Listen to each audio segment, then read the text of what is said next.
প্রচন্ড গরমের পর এখন পেয়েছি আমরা প্রশান্তি।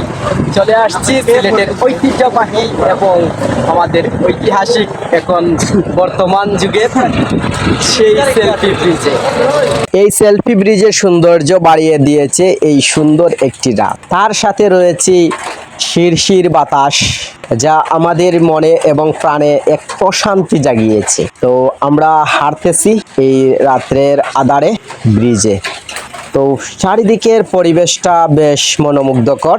সাথে রয়েছেন আমার অনেকই মামা, তারপরে দাদা, তাদের সবাইকে নিয়ে আমরা আসছি এখানে ঘুরতে। আর সামনে পেয়ে গেলাম আমার আরেকজন ব্লগার মামু, উনি ব্লগ করতেছেন, বেশ ভালোই লাগতেছে। যত রাত গভীর হবেই তত যেন এই ব্রিজের সৌন্দর্যটা আরো বৃদ্ধি পেয়ে যাবে। আর তার মধ্যখানে আপনাদের কাছে একটি ছোট্ট রিকোয়েস্ট থাকবে, যদি আপনারা আমার ফেসবুক পেজে নতুন হয়ে থাকেন বা ইউটিউব চ্যানেলে নতুন হয়ে থাকেন, তাহলে অবশ্যই আপনারা আমার ফেসবুক পেজটি ফলো দিয়ে রাখবেন, ইউটিউব চ্যানেলটি অবশ্যই সাবস্ক্রাইব করে রাখবেন। আপনারাও যদি সময় থাকে তাহলে ঘুরে দেখেন, আপনাদের কাছেও অনেক ভালো লাগবে। আর সবচেয়ে বেশি বেশি ঘোরার চেষ্টা করবেন, তাহলে আপনাদের মনও ভালো থাকবে। অনেক গরমের পর এখন ফিরে আসছে প্রশান্তি। আমরা ছুটে চলে আসছি আমাদের সিলেটে সেলফি ব্রিজে। আর নদীর পাড়ের নদীর পাড়ে যে একটা ঠান্ডা আবহাওয়া, তাকে আসলে বেশ মনোমুগ্ধকর একটি পরিবেশ।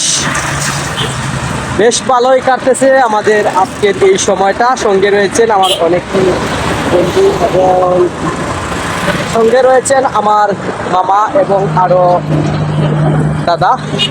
তাদেরকে সবাইকে নিয়ে আমরা চলে আসছি এই সেলফি ব্রিজে ঘোরার জন্য।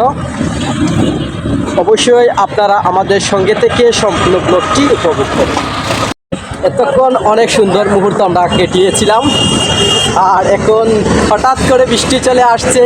বেশ ভালোই লাগতেছে সময়টা এখন আমাদের, কারণ সারাদিন যে পরিমাণ গরম ছিল সেই গরমের প্রশান্তি নিয়ে আসছে এই বৃষ্টি। একটি অনুরোধ থাকবে, যদি আজকের ব্লগটা আপনাদের কাছে ভালো লাগে তাহলে অবশ্যই আপনারা আমার পেজটি ফলো দিয়ে রাখবেন, ইউটিউব চ্যানেলটি সাবস্ক্রাইব করে রাখবেন। আর দেখা হবে পরবর্তীতে আরও নিত্য নতুন ব্লগ।